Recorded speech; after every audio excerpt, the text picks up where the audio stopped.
I am Keith Brown, and this is my presentation for my senior project. So for my senior project, I chose to plan and do the complete landscaping for my neighbors, the Barrises. I did not do the sprinkler system or plant any of the trees for them, and this is the before product. I was fortunate enough to be able to use my Uncle Pat, who has been in the landscaping business for over 20 years. My research. So I researched what type of tools are primarily used in landscaping, and what I concluded was that shovels, wheelbarrows, and different types of rakes are primarily used. I'm deciding to talk about 2 different types of rakes which I used throughout the whole project. So this far rake over here is a John Deere rake. It is made of a denser metal, so it is very good at breaking up dirt and pulling out heavier rocks out of the ground.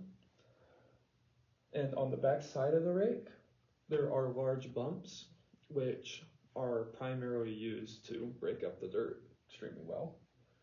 And then the second rake is the Strotron R600 Power. It is a longer and wider rake. It is made of aluminum, which is a less dense metal.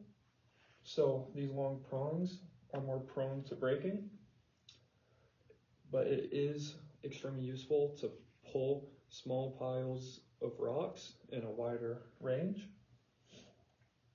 And then on the back of the rake, it has a small metal plate, which is used to smooth out the dirt in a wider range. And then the planning was simply deciding where to start and which steps to take. I talked about the planning with my Uncle Pat, and we decided that we need to start in the backyard to prepare for the draining into the street, which is shown in this picture right here at a downward slope. So we made the backyard the highest point, draining north into the street because the house is on a corner. Then we continued that into the side of the yard and half of the front yard. And then in the middle of the front yard, we put a big speed bump.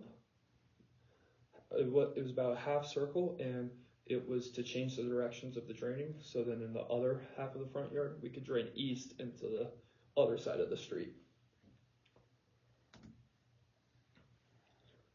My experiences. The biggest educational experience I had was when I went to pick up the sod. Me and my Uncle Pat went to Sunnyside Gardens to order the sod for later that week. We talked to a few experts there about the 3 different options for grass. The first one was sod, which is seen in this picture over here. And it has to be cut in a large field, rolled up, and it's rolled up just like that for you to pick up and place and roll out. The second option was hydroseeding, which is a mixture of seed and fertilizer. It grows extremely patchy in our climate, and it can cause huge messes. The third option, which we decided was the best substitute for sod, was artificial grass, which is made of synthetic fibers with little rubber BBs inside of it to keep the grass standing tall and to keep it from feeling like sandpaper. It is the easiest to maintain by far, no mowing at all, and needs to be watered once a month. And the installation is extremely quick. You just have to hire the experts to do it properly. It is extremely expensive though, probably the most expensive one. And then the other experience I want to talk about was my most challenging experience, which was having to lay all the sod in one day.